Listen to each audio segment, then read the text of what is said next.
Now we know how to join relationships together using the query builder, but in most cases, we can lean on our model relationships instead to simplify our overall query logic. Model relationships can be used for any relationship that's defined within our models, and we can nest into the relationship as much as needed. Within our challenges controller, we can go ahead and jump on down to the show method, which is right here, because maybe on this page, we also want to show who created the challenge. We could query that separately, or we can query for our challenge and include in that a call to populate who created the challenge as well. So first, we'll go ahead and switch this to the query builder instead. We'll tag onto it our where clause, finding the ID by the params ID.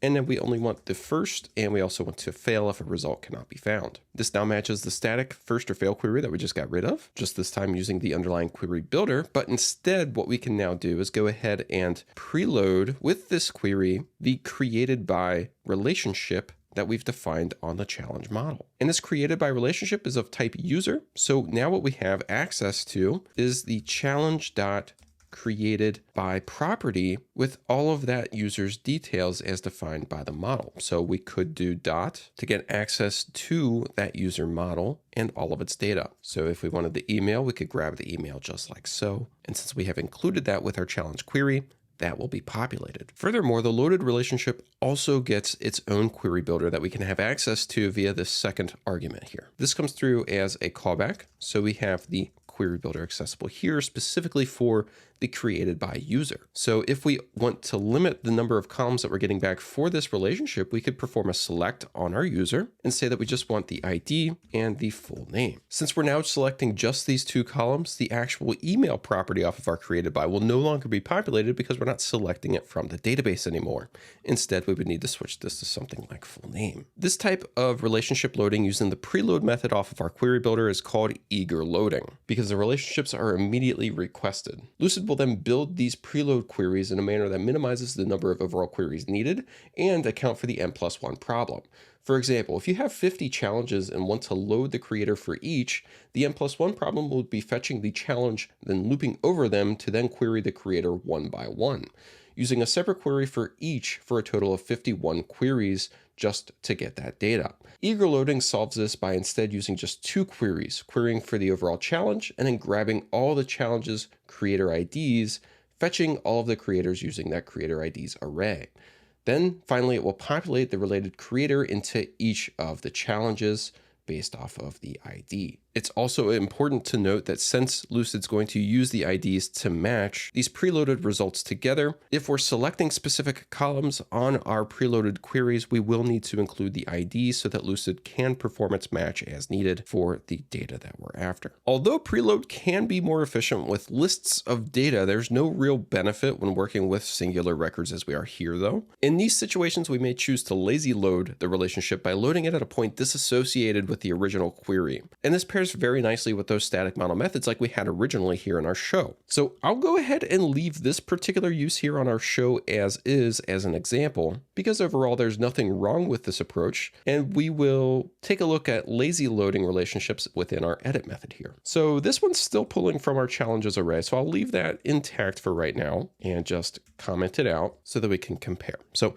first, what we want to do is grab our challenge. And here we'll do what we had previously done in our show method and use the challenge model's static find or fail method, passing in the params ID to find that record. Now here we're querying and getting back the actual challenge model instance. So the query's already been performed for this particular challenge. What we can do after this fact, now that we have the challenge model instance, is lazily load to add additional relationships onto this instance as well. So we can await challenge dot, and there's a load method that allows us to lazily load this information. Whenever we start typing in strings, we're going to see these similar IntelliSense autocomplete here, offering up the challenges relationships that we've added inside of the model. So here we could populate our created by, and similar to preloading, this also gets back an instance of the query builder specific to this relationship, so specific to our user. So if we also wanted to select particular columns off of our user, we could do that here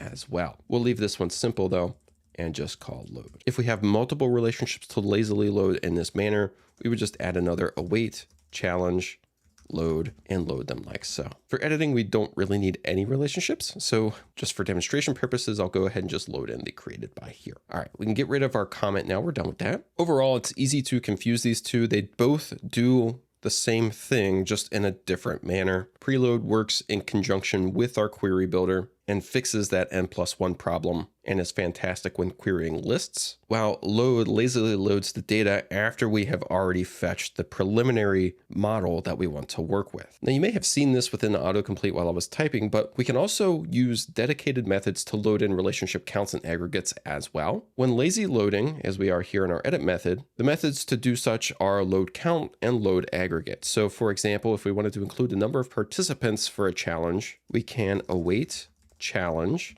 dot, and then use the load count method to load the overall count for the number of participants associated with the challenge that we've queried. Now, there aren't dedicated columns for counts nor aggregates. So again, as we've previously discussed, these will be populated onto our extras object of our model instance, our challenge here. They're also given a default name from the snake case concatenation of the relationship property name and count. For example, for our participant count here, its default name is going to be participants_count. So we can access it via challenge.extras.participants_count like so. We can also give these a name of our own though. For example, let's say we ultimately want 3 different counts: the total number of participants, the total number of participants who have not completed the challenge, as well as the total number of participants who have completed the challenge. To start, we'll add 2 additional counts and then filter them by the pivot table's completed at column. So to do this, we'll go back up here and await challenge.load count, and then we want to reach through to our participants again. And just like with our load method, we also get the query builder for that relationship here. To target the pivot table, our challenge user table, there are a couple of utility where methods that target the pivot columns in particular. So we have where pivot, where in pivot, where not pivot, and what we're particularly after here is where null pivot and where not null pivot. So for this count, we'll do where null pivot to specify that we want to query the participants where the completed at column within our challenge user table is null. This challenge user table, remember, is the one that binds the challenge to a user via our participants relationship. So by querying where null pivot on the completed at, we're querying for participants who have not completed the challenge. We can then also give that a copy and do the inverse. So we can do where not null to now query for where the completed at has a value to get back participants who have completed the challenge. Next, we can give each of these an applicable name by chaining off of their nested query builders an as method. Within here, all we need to do is provide the name that we want this count to be associated with. So we'll do not completed count there, and then we'll do as completed count for that one. The squigglies there are just for formatting, so I'll give that a save to fix that. With this, we now have 3 separate counts being loaded onto our challenge model's extras object, each of which is accessible via, we still have our participants count there, but now we also have not completed count as well as completed count. The likelihood of us actually needing these on our edit page though is slim to none, but we'll leave it there just for demonstration purposes. And let's move back up into our show method to show how we can also do these counts on our query builder for our challenge as well. So when we're lazily loading, we're using load count to populate a count value onto our model. Inside of the query builder, this works similar, but the method is now with count. Everything else pretty much remains the same. So we're still going to have our participants, and that's going to add our participants counts to our extras object. Then we can add in an additional with count for our participants, access its specific query builder here to query where null pivot completed at as not completed count to get the number of participants who have not completed the challenge. Then we can do one more with count for our participants, hone in using the query builder to just get the participants where not null pivot, the completed at column, as completed count. Getting back the exact same results that we have in our edit, just now eagerly loading the information instead of lazily loading it here with our show method and the query builder. And again, those squigglies are just for formatting, so I'll give that a save to fix that. Now, when using the aggregate version of these methods, so like with aggregate, it's on us to perform the type of aggregation that we're after within the actual callback of the query builder. This gives us fluidity and more ways to build counts, averages, and other aggregates as needed. For example, if we continue with this and replace our with count for our participants with this with aggregate, we now need to add in a query builder callback to it to query and count, and we'll just count against all columns that we're getting back as participants count to get back a similar result that we had just with our with count. Noting that we now need to perform the actual aggregation ourselves, which is counting the results, but we also have sum, we have min, we have max at our disposal there to use if needed. And as we're doing with our with count down here, we can also filter on this data as well prior to performing the count too. Unlike with our with count, with aggregate is not going to give it a default name. So we do actually need to name our aggregations in order for them to be properly populated inside of our extras object of our model. Okay, I'm also going to go ahead and just put in with count participants here and comment that out, and we'll say same result as the with aggregate below. Just so that if you ever look back at this, you don't think that, you need to do the aggregate here to just perform a simple count. Okay, great. So now that we have our data preloaded and aggregated or counted, let's go ahead and jump back down into our show page. So challenges show, and we can add this data underneath our challenge points. So we'll add in a paragraph, put created by, and then drop in the challenge dot reach through to the populated created by relationship, and then reach through to the user's full name. Had we not preloaded this information, this would not be available. So this is only available because we've preloaded it within our query builder.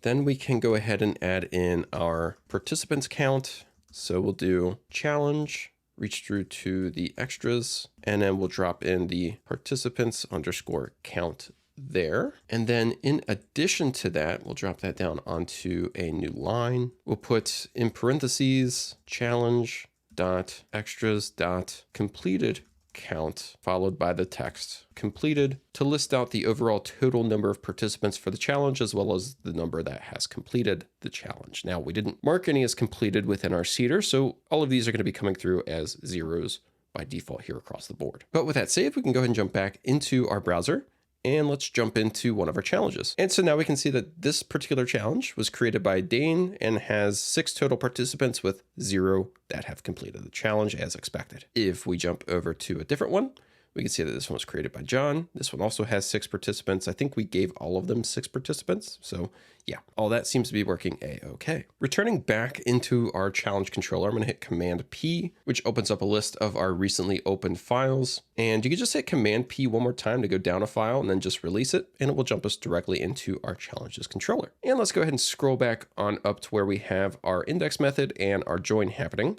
because we now know that we can alternatively use eager loading for our relationship instead of this join. We're going to be slowly mutating this query as we learn different things about it. For right now, let's go ahead and just preload the created by relationship onto this query builder, which is the exact same thing that we're doing here with our join. We're joining our users table with the user's ID, as well as the challenge's creator ID to get who created the challenge. The main difference here, though, is that our preload is going to be populated post-query, and we'll see why that's an important note here in a bit. Since we're now preloading the entire user model of our created by relationship, we can also get rid of the user's full name from our select list, just like so. And if we now give this a save, jump back into our browser, and let's refresh it, you'll note why it's important to note that preload is populated post-query, because the value of challenge.creatorID is undefined. Because what AdonisJS and Lucid are telling us here, if we open up our terminal and scroll up to take a look at the queries that are happening, it has queried the list of our challenges right here. Then after it had that list, it went to go grab the creator ID off of each of those challenges so that it could then query for and populate the created by preload relationship separately. Since within our select list, we are omitting the creator ID off of our challenge, it's not able to find that value to populate the list of IDs it needs to load in for our created by relationship, resulting in the error that we saw. So to fix this, what we also want to do is select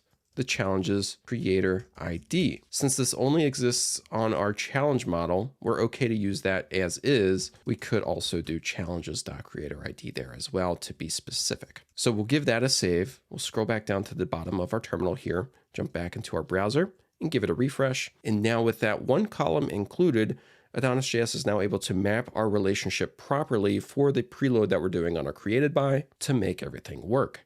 If we jump back into our terminal and take a look at what's exactly happening here, we have the challenge query right here, same as before, but now AdonisJS is able to fully build the array of query IDs it needs to select from our users table to then map and populate the created by relationship for our challenges, allowing everything to work as needed. Also note that we're still joining here, and by joining, it allows us to order by the user's full name. This is one thing that we can't do directly with the model relationships, as that user relationship is populated post query, as we've seen here. It's two separate queries to get that information. So ordering is one area where joins are super useful, despite us having model relationships to work with. And since we are joining still, we still have the ambiguous ID column, which is why we're still referencing challenges.id there as well. But do note that if we were to remove this select list altogether, Lucid and AdonisJS are now going to be able to handle that ambiguity all on its own without our guiding hand. So if we go ahead and just give this a save as is, jump back into our browser, give it a refresh, make sure everything's working, and it still is without any issues. Finally, if we need to filter the results by our relationships at all with the query builder, we can do that with ease using the specialized where methods for the relationships that we want to filter on. For example, if we only want to include challenges from creators with a public profile, we could do something like, we'll add this in with our other wheres, although the order again does not matter with how we chain these. And we can make use of the where has method to filter in on a particular relationship here, as noted by, again, the autocomplete list. And we can filter on the created by relationship of our user to focus in on the creator's query builder to do creator dot, and then we can do where has one more time to focus in on the creator's relationship to their profile. And then we can query in on that user's profile to get just results where the creator's profile is public. So we'll do where is public is true. And this will limit the challenges to those that have a challenge.createdby.profile.isPublic property